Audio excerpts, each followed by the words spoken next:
सबसे पहले मैं थैंक यू बोलना चाहता हूँ इस प्लेटफॉर्म का जिसने मुझे मौका दिया अपने बारे में कुछ बताने का और to share my journey in UPSC. UPSC में कैसे क्वालिफाई हुआ, मैं कहाँ से आता हूँ, मैंने क्या सीखा है। तो ये सब मैं अभी 10-15 मिनट की वीडियो में पूरा अपने बारे में बताऊंगा। एंड आई होप ये वीडियो का मेन लक्ष्य हमारा ये है ताकि हम बहुत लोगों जो या तो डिप्रेशन में हैं या जिनके पास कम अपॉर्चुनिटीज़ हैं उनको कैसे अपॉर्चुनिटी ज़्यादा कैसे उसको उस अपॉर्चुनिटी को ही कैपिटलाइज कर सकते हैं। मेरा नाम मोहिबुल्ला अंसारी है।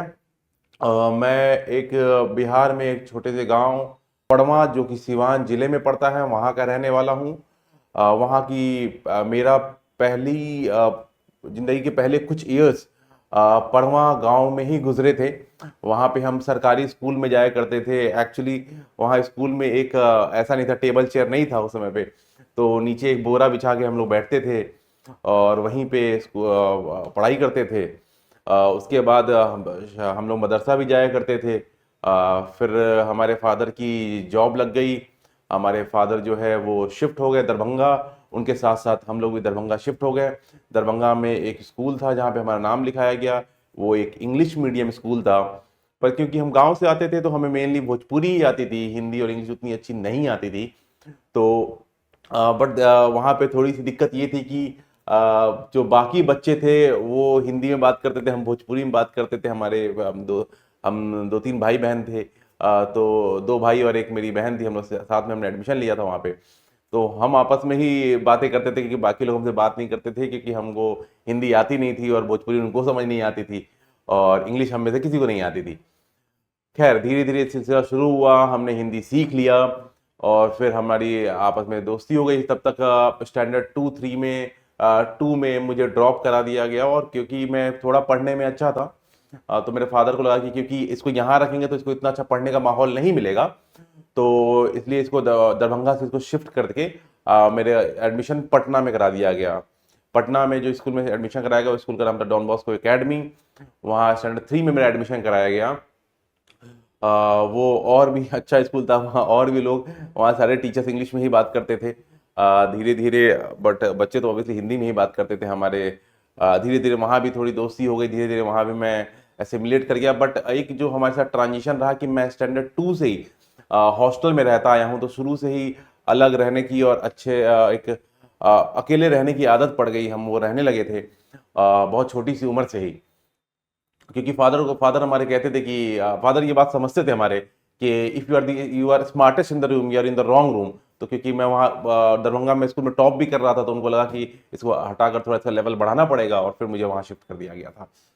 वहाँ पे मैं रहा, वहाँ पे स्टैंडर्ड 2 से लेके 10 तक मैं वहीं रहा। 10th के प्री बोर्ड में मैं फेल भी हो गया था क्योंकि एक्चुअली मैंने बहुत दोस्ती कर ली थी। मेरे बारे में कंप्लेंट भी हो गई थी कि ये आपका बेटा जो है बहुत लोगों में दोस्ती बहुत ज़्यादा करता है। मेरा सर्कल बहुत बड़ा हो जाता था हर बार दोस्तों का। तो ये मेरा कॉमन प्रॉब्लम भी रहा है कि फ्रेंडशिप का सर्कल बहुत बड़ा हो जाता है। चाहे स्कूल में रहा हो या कॉलेज में रहा हो या फिर अपने ट्रेनिंग इंस्टीट्यूट्स में रहा हो जहाँ मैं ट्रेनिंग की है। तो उसके बाद जो है वहाँ पे बोर्ड में प्री बोर्ड में मैं एक्चुअली फेल हो गया था 2 सब्जेक्ट में, कंप्यूटर साइंस में और मॉडर्न हिस्ट्री में। हिस्ट्री और कंप्यूटर साइंस जब फेल हो गया तो मेरे फादर ने मुझे बुलाया। मुझे मार भी पड़ी, मुझे शर्म आई। उसके बाद दोबारा मुझे शाम को फादर ने बुलाया और मुझसे बोला कि तुम्हारे पास 20 दिन है, ऐसा नहीं होता, हार नहीं मानते हैं, इस 20 दिन में भी तुम बहुत कुछ कर सकते हो। एंड आई डिसाइडेड कि मुझे 20 दिन में अब तो करना है क्योंकि मतलब अपने आप फादर को प्रूव करना चाहते हैं कि आप एक नालायक औलाद नहीं है। फिर मैंने वो एग्ज़ाम बोर्ड दिया। बोर्ड में स्कोर्ड मोर देन 90%, वो मेरी अचीवमेंट था। देन मेरा एडमिशन जो है एक पटना में कोचिंग में कराया गया। कोचिंग में कराया गया आईआईटी के लिए क्योंकि मेरा मैथ्स अच्छा था तो आई डिसाइडेड कि मैं आईआईटी के लिए ही जाऊंगा। बट उस कोचिंग में मुझे कुछ भी समझ नहीं आता था। I decided to drop. उन्होंने 50,000 रुपये फीस भी ले ली थी। कोचिंग का नाम ऑब्वियसली मैं नहीं बता सकता बट काफ़ी फेमस कोचिंग थी उस समय पे वो। दिल्ली की कोचिंग थी। तो उनसे पचा जब मैंने 2 दिन या एक हफ्ते भी क्लास नहीं किया होगा, मैंने कह दिया कि मुझसे ये अब नहीं हो पाएगा, यहाँ मैं नहीं पढ़ सकता, मुझे कुछ भी समझ नहीं आ रहा था। और फादर गए, उन्होंने कहा कि आप कुछ पैसे वापस कर दीजिए। फाइनली कुछ भी पैसा वापस उन्होंने नहीं किया। मैं कोटा चला गया। पर जब मैं कोटा चला गया वहाँ पे मेरे स्कूल के भी लड़के थे। मैं आई डिसाइडेड कि इस बार मैं दोस्ती में फोकस नहीं करूंगा। तो इससे ये लर्निंग बहुत इंपॉर्टेंट है आप सभी के लिए कि जरूरी नहीं कि आप जो है मतलब बहुत दो दोस्त रखे, बहुत दोस्त रखने की जरूरत नहीं है। ये मैंने बहुत 11th 12th में जाते ही जब मैं कोटा में था तब मैंने रियलाइज कर लिया था, क्योंकि मेरे दोस्त अब जो कोटा में थे, जो स्कूल के थे, मैंने डिसाइड किया कि मैं अब उनसे ज्यादा दोस्ती अभी नहीं करूंगा। और फिर उसके बाद 11th में था, मैं 11th में फिर से फेल हुआ। बहुत कम नंबर आया था, आई थिंक 35% भी नहीं आया। तो उसमें फिर स्कूल वालों ने कहा कि शायद ये आप अब बोर्ड भी पास नहीं कर पाएंगे, और आईआईटी तो बहुत दूर की बात है। मेरे फादर ने फिर मुझे बुलाया, फिर समझाया, कहा कि तुम जो है अब तैयारी छोड़ दो आईआईटी की, यूपीएससी आईआईटी की तैयारी छोड़ दो और बोर्ड पे फोकस करो, क्योंकि बोर्ड पास होना बहुत जरूरी है, लॉन्ग रन में यही काम आएगा। आईआईटी नहीं जाओ किसी और कॉलेज चले जाओगे। देन आई रियलाइज कि नहीं, ऐसे नहीं चलेगा। मैं मैथ्स में एक्चुअली अच्छा था, मुझे मैथ्स पढ़ने में अच्छा लगता था। बाद में मुझे फिजिक्स केमिस्ट्री बहुत अच्छा लगने लगा था। सो आई लव्ड ऑल दो थ्री सब्जेक्ट, वो ट्रायो सब्जेक्ट मुझे पसंद थे। तो मैंने सोचा कि जब मुझे पसंद है, जब मैं ये नहीं कर पा रहा हूँ, तो जो चीज, तो अब बचेगा क्या मेरे पास कुछ और करने को। तो आई डिसाइड कि now I will study. And then उसके बाद फिर मैं पढ़ा। 12th में मैंने बहुत मेहनत करी, काफी हार्ड वर्क करा, उसमें बहुत प्रैक्टिस करा मैंने। मेरा टारगेट होता था, बहुत लोग मुझसे पूछते हैं सर कितना घंटा सोना चाहिए, तो मैं आपको बताऊंगा कि आईआईटी के समय में जब प्रिपरेशन करता था तो मेरा टारगेट होता कि 6 घंटे सोना है, मैक्सिमम 6.5 घंटे। और जब मैं यूपीएससी की तैयारी करता था, क्योंकि आदमी जो है वो थोड़ा बूढ़ा हो जाता है यूपीएससी की प्रिपरेशन में, 25 26 27 हो जाता है, तो आपके पास ज्यादा एनर्जी बचती नहीं है। तो आई डिसाइडेड कि यूपीएससी के समय में मैं 7 घंटे सोता था, मैक्सिमम 7.5 घंटे। और आईआईटी के समय में जब 18 19 साल का था, ऑब्वियसली तब बहुत यंग होते हैं हम और एनर्जी बहुत होती है, तब मैं 6 साढ़े 6 घंटे सोता था। तब मैं खेलने वेलने भी नहीं जाता था ज़्यादा, पढ़ाई पे ही फोकस करता था। 12th में मेरा आईआईटी हो गया। आईआईटी तब मैं इसको तब जिस स्कूल में मेरा एडमिशन था वहाँ का मैं टॉपर भी बना, 91% से ज़्यादा मार्क्स आए मेरे। और फिर मेरा आईआईटी में एडमिशन हुआ, मैं आईआईटी चला गया। आईआईटी में एक अलग ही एनर्जी है। अगर आप आईआईटी से जो भी हैं वो कनेक्ट कर सकते हैं कि आईआईटी दिल्ली में खासकर वहाँ बहुत ज़्यादा एनर्जी है, एकदम बिल्कुल शहर के बीचों बीच है। पहली बार आपको जो है इतना फ्रीडम मिलता है, हमें भी बहुत फ्रीडम मिला। बट फिर वहाँ जाकर मैं हॉस्टल पॉलिटिक्स में बहुत ज़्यादा इन्वॉल्व हो गया। मेरा सीजीपीए कोई खास नहीं था, इट वाज जस्ट बिलो 7। तो आईआईटी में ऑन एन एवरेज 7 सीजीपीए होता है, but it was below 7 for me. So मैं वहाँ पे मैंने ज़्यादा पढ़ाई पे फोकस नहीं करके ड्रामेटिक्स क्लब में बहुत ज़्यादा इन्वॉल्व था। स्ट्रीट प्ले, स्टेज प्ले ये मैं बहुत ज़्यादा करता था। हॉस्टल पॉलिटिक्स में बहुत ज़्यादा इन्वॉल्व था। और हॉस्टल रिप्रेजेंटेशन में कहीं भी जाना हो तो उसके लिए बहुत ज़्यादा इन्वॉल्व था। तो फिर उसके बाद मेरा प्लेसमेंट हो गया आईआईटी में। उस समय खैर सबका ही प्लेसमेंट हो जाता था। आज का सिनेरियो तो पता नहीं मुझे, बट हाँ उस हमारे समय सबका प्लेसमेंट हो जाता था, हमारी प्लेसमेंट हो गई। मैं लुधियाना में मेरी पोस्टिंग हो गई उस समय। लुधियाना में चला गया और वहाँ पे मैंने 11 दिन नौकरी किया हुआ। देन आई रियलाइज कि स्टार्टअप था, it was an startup. Startup में एक बहुत बड़ी प्रॉब्लम होती है कि उसमें काम बहुत ज़्यादा होता है। लर्निंग बहुत अच्छी होती है बट काम भी बहुत ज़्यादा होता है। तो वो काम इतना ज़्यादा था कि सुबह आप समझ लीजिए कि कंपनी में ही खोलता था और कंपनी में ही बंद करता था, कंपनी के ताले, दरवाजे के ताले। तो फिर मैंने डिसाइड किया अगर 12 घंटे मैं कंपनी के लिए काम कर रहा हूँ तो कोई मैं बस कंपनी का ही खजाना भर रहा हूँ और कुछ नहीं कर रहा हूँ। इससे बढ़िया कि मैं देश के लिए अगर काम कर सकता हूँ। और लिटरली मुझे ये फील हुआ कि मैं कुछ बड़ा काम कर सकता हूँ 12 घंटे लगा के। मेरा आउटपुट बहुत अच्छा नहीं है।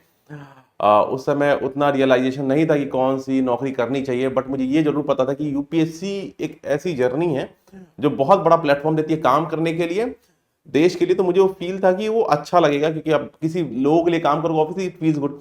और दूसरा मुझे लगा यूपीएससी नहीं भी हुआ तो एटलीस्ट मुझे 3 4 साल मिल जाएंगे थोड़ा और आराम करने के लिए, थोड़ा मतलब जॉब का स्ट्रेस नहीं मिले लेना होगा मुझे। तो दो ये बहुत बड़े रीजन है जिसकी वजह से मैंने जो है डिसाइड किया कि मैं जो है यूपीएससी की प्रिपरेशन करूंगा।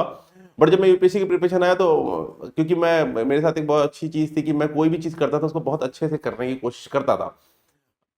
और चाहे मैं जॉब में भी जब था 11 12 दिन भी था तो, लेकिन फिर मुझे रियलाइज हो कि मैं यहाँ पे 100% नहीं दे पा रहा हूँ, अपना यूज़ कर पा रहा हूँ। तो मैंने डिसाइड किया छोड़ के। और बहुत क्योंकि आप, मेरा एक चीज़ मानना है कि हम लोग हमेशा ये सीखते हैं कि कैसे फाइट मारते रहें, कैसे कंटिन्यू करते रहें। But you one more thing you should learn कि व्हेन टू क्विट। हमें ये नहीं पता होता क्विट कब करना है, हमें बस यही सिखाया जाता है कि आप लगे रहिए आगे बढ़ते रहिए। बट सही समय पे सही तरीके से क्विट करना भी बहुत इंपॉर्टेंट है। हो सकता है आप किसी गलत जगह पे फंसे हो और आपको निकलना है, और आप बस इसमें ये नहीं कह सकते कि भाई लगे रहना है। सही समय देख के सही टाइम पे एग्जिट बहुत इंपॉर्टेंट है। जैसे कि शेयर मार्केट में कहा जाता है कि जितना एंट्री इंपॉर्टेंट है जिस टाइम पे, वैसा ही इंपॉर्टेंट होता है कि एग्जिट भी इंपॉर्टेंट होता है, सही टाइम पे एग्जिट भी करना होता है। तो मेरे को लगता है कि मैंने बहुत सही डिसीजन लिया, मैंने जॉब से एग्जिट कर दिया। मैं चला गया दिल्ली चला गया। दिल्ली में मैंने रूम लिया, वहाँ एक कोचिंग ज्वाइन किया, बहुत फेमस कोचिंग इंस्टीट्यूट थी, वहाँ मैंने कोचिंग ज्वाइन किया। कोचिंग ज्वाइन करने के बाद मुझे कुछ चीज़ें नहीं समझ में आती थी, कुछ सब्जेक्ट को, वो मैं ऑनलाइन पढ़ लेता था या किसी से हेल्प लेता, किसी से गाइडेंस ले, किसी से मेंटरशिप ले लेता था। वो सब चीज़ें बहुत हेल्पफुल रही। फर्स्ट अटेम्प्ट में मैं काफ़ी मेहनत किया, मैं इंटरव्यू तक गया। इट सेल्फ शोज की सही डेडिकेशन रही होगी। इंटरव्यू तक जब पहुंच गया, इंटरव्यू दिया मैंने। इंटरव्यू में मैं पैनिक कर गया, क्योंकि वहां पे जब मैं बैठा था तो सब मेरे से बड़े थे, और सबसे जब मैं बात करता तो अब क्या होता है, जब इंटरव्यू बोर्ड में जाने से पहले आप यूपीएससी बिल्डिंग में घुसते हो, आपका डॉक्यूमेंट चेक होता है, फिर आपको एक बहुत बड़े से हॉल में बैठा जाता है, और वहां पे बहुत सारे टेबल्स लगे होते हैं, एक टेबल पे 5-6 लोग बैठते हैं। वो एक बोर्ड के होते हैं। तो मैंने बात करना, एक बोर्ड पे आप, तो ऐसे 5-6 बोर्ड होते हैं, 5-6 टेबल होते हैं, हर टेबल पे 5-6 लोग बैठे होते हैं, और एक टेबल जो है किसी एक बोर्ड के लिए होता है।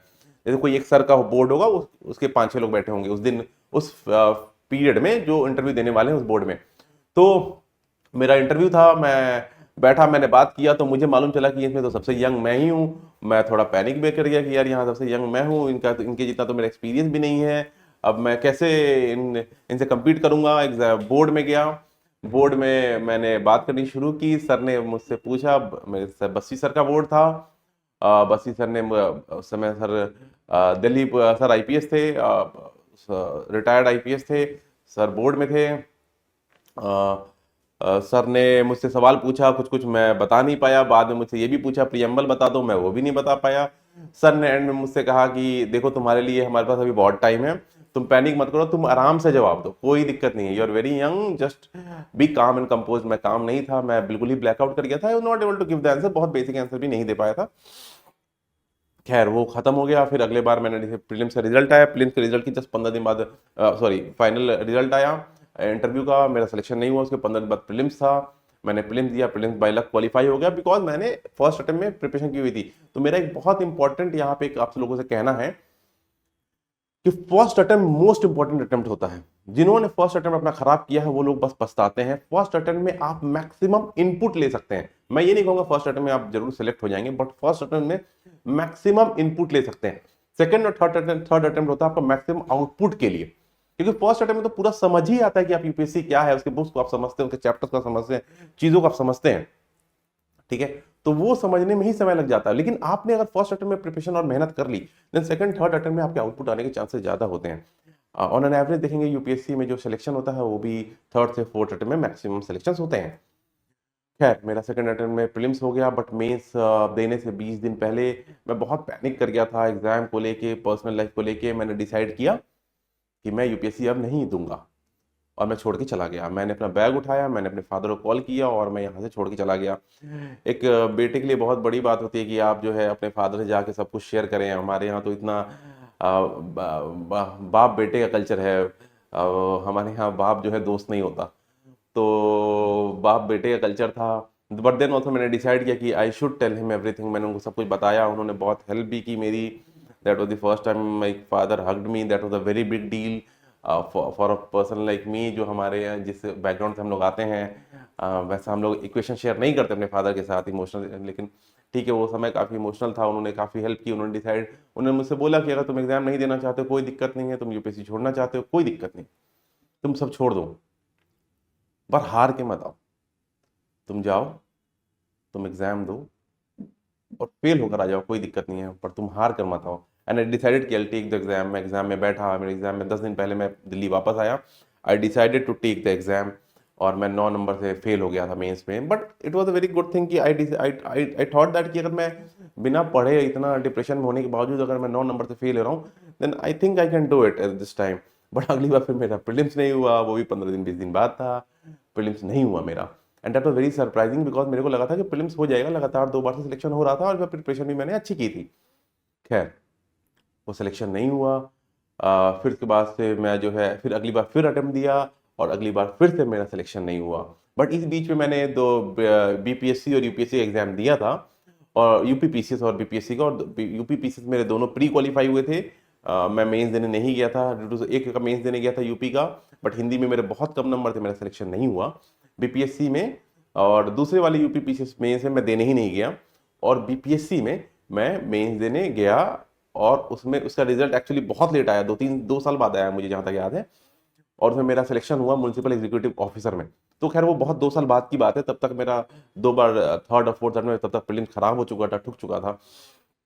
फिर मैं फिफ्थ में मैंने डिसाइड किया कि अगर अब नहीं होगा तो आई लीव प्रिपरेशन। एकदम डिसाइड मन बना लिया था, घर पे भी कह दिया कि अब सिलेक्शन नहीं हुआ फिफ्थ अटेम्प्ट में, मैं प्रिपरेशन छोड़ दूंगा, मैं चला जाऊंगा।